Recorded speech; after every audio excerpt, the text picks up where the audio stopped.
just because of the nostalgia factor. And that's great that you love things like that, but in order for you to like, that's how I've been looking at things, like especially with the last 5-10 years with all these new these old franchises being redone. But yeah, I think it's awesome. I think the main character is awesome.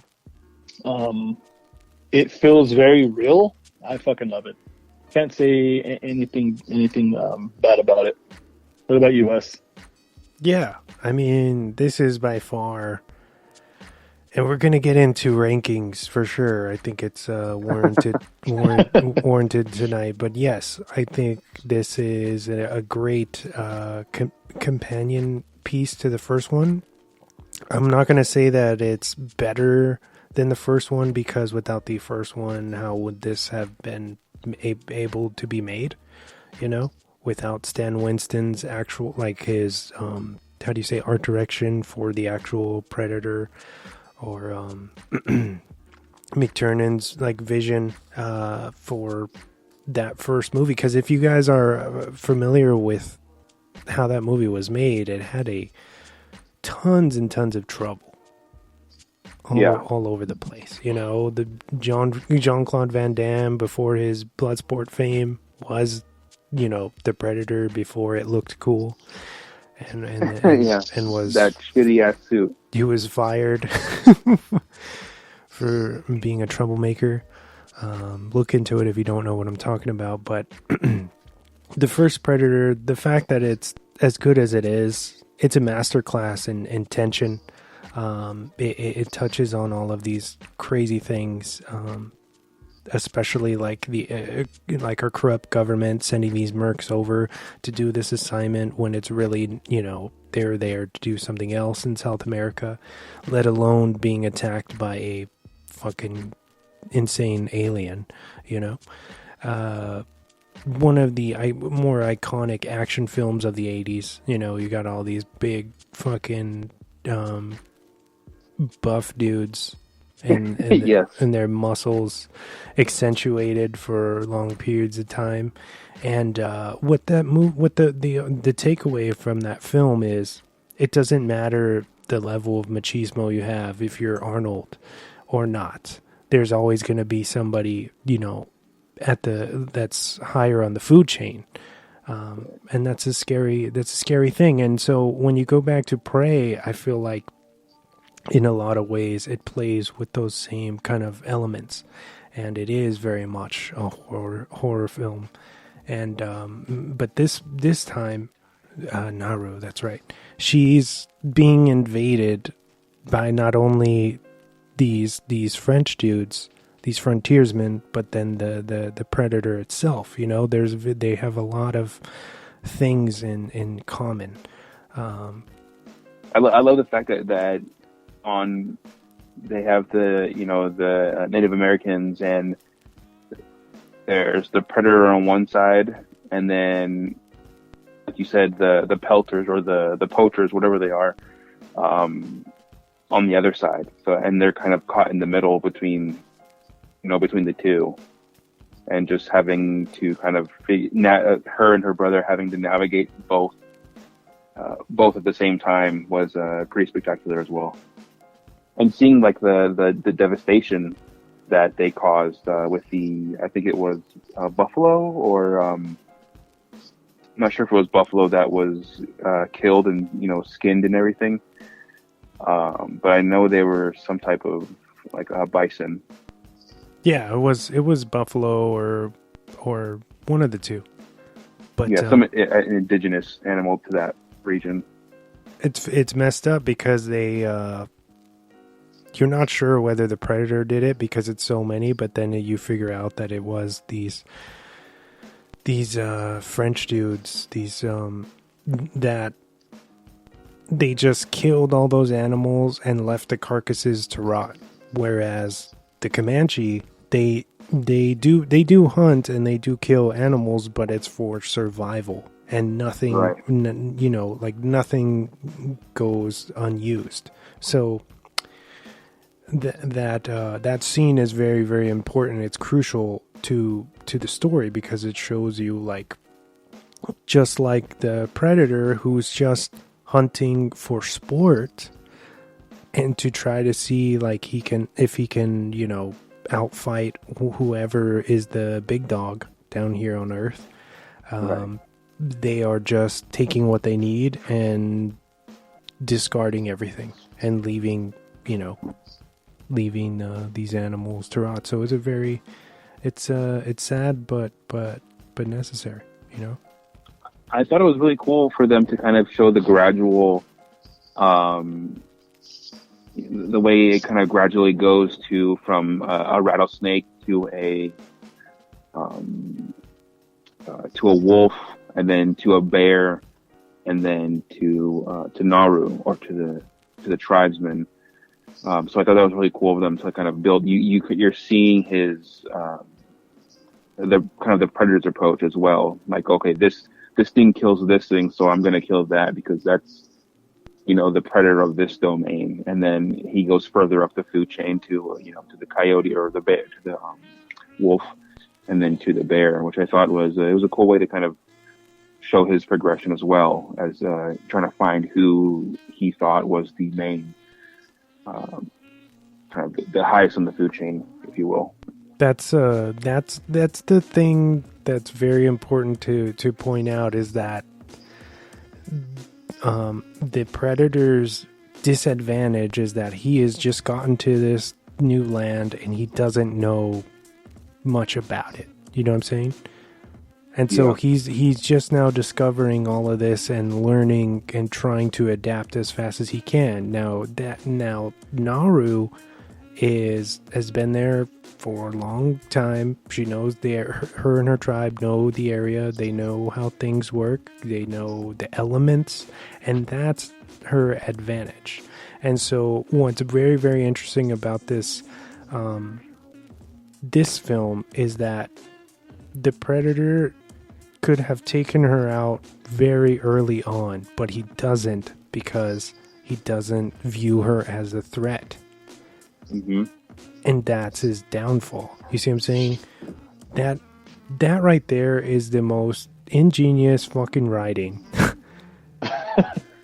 And it seemed like a lot of probably incel dudes really got offended by the fact that it's a female fronted, which is rad. You know, we already got Predator with like all male dudes, and they all got murdered except for Arnold, you know, who finally embraces nature and is able to take him out because of that, you know. So it's like, why not do it with a woman? What's the big deal, you know? Going back to that stuff, I read somewhere, I was reading somewhere that was like a lot of people's gripes about the movie, is that, you know, how could the Predator, all these commandos and all these soldiers try to take these predators out throughout these movies, and then you have, you know, a Comanche warrior take them out with, you know, just fucking like mud and sticks and like arrows and shit. But you got to think to yourself, like, did you not watch the like last 30 minutes of the first one? Right. Yeah, none of that works, and that's the point of the first one, where it's like it's anti-violence. It doesn't matter, you know. That's why they show all those. Because you just watched it, right, Ryan? Yeah, I rewatched it after a couple of years, for the first time in a couple of years. And there's literal scenes of them firing blindly into the jungle, just mowing everything down with clips and clips of bullets, and they don't do shit. One thing I appreciated too in this was the simplicity of the Predator, and how he was not all armored up like from previous versions that we've seen. And like I said earlier, I don't know if that has something to do with like a different subspecies of Predator or how that's going. I don't know if you know or any of you guys know the answer for that, but I was just under the impression that he might have been a newer Predator trying to like earn his stripes, or if that was more like a primitive species or subspecies. I think from what I was reading, it was more like it's supposed to be the first predator ever to land on Earth, right, Wes? Yeah, they call him the feral. Yeah, feral. So I think that might be the reason why he looks the way he does. Yeah, very, very, very kind of human-esque. Yeah, Right. Besides his face, you know, and then his face isn't like the traditional kind of crab-looking face that we're familiar with. But yeah, I think you can chalk that up to it's 300 years ago, and of course he's going to look, you know, different. It would seem like cartoonish if it was just like, hey, what's up? Like, you know, look at the same as in Predator 2. Like, no, you know, Yeah. let's change it up a bit. And I've heard a lot of shit talking about that, but I thought that he looked great. He looks menacing, I loved it. But it's very kind of bare bones too, you know, where it's like now you can buy into the fact that the tribe and Naru will have a fighting chance against them, and you know, once they start outsmarting him, I feel like things go their way towards the end, you know. And I love that fucking ash pit scene where just like, yeah, that was amazing. That right there is prime Predator, like scenery and everything like that is gonna go down in history as like this is it. This is that, you know, like that character. The essence of that character is that showdown right there. It's perfect. Yeah. I don't know if you guys caught this, but I know when Naru kind of is trying to explain to her brother what she saw or what she thinks is going on, and he kind of says, "Oh, you know, the monster from like our children's stories, like from nightmares and stuff." But I saw the comparison to like a Wendigo. I don't know if you guys are familiar with that, but it's like an evil spirit that originated in I think I want to say Native American culture in the early I think it goes back to like the beginning or like the First Nations that those stories come from. And you can, if you look up pictures of the Wendigo, certain variations where he's like kind of tall and lanky, and then he has like a skeleton on his face, like a skull or a face. So I thought that was pretty cool. It kind of matched that. I don't know if that was intentional or if it was just a coincidence. So I thought that was pretty cool too, to kind of play into those fears or stories that might have been told, and possibly that's where, you know, the stories of a Wendigo came from. Yeah, I thought that was cool too. Maybe that's kind of like a little hint onto what they could possibly do. I don't think they could do that because this is technically like the first one, but yeah, that was pretty rad that they threw that in there. And I know I've seen pieces of Predator 2. I had never really wanted to watch it because I remember watching it from the after seeing the first one with Arnold and then going into the second one.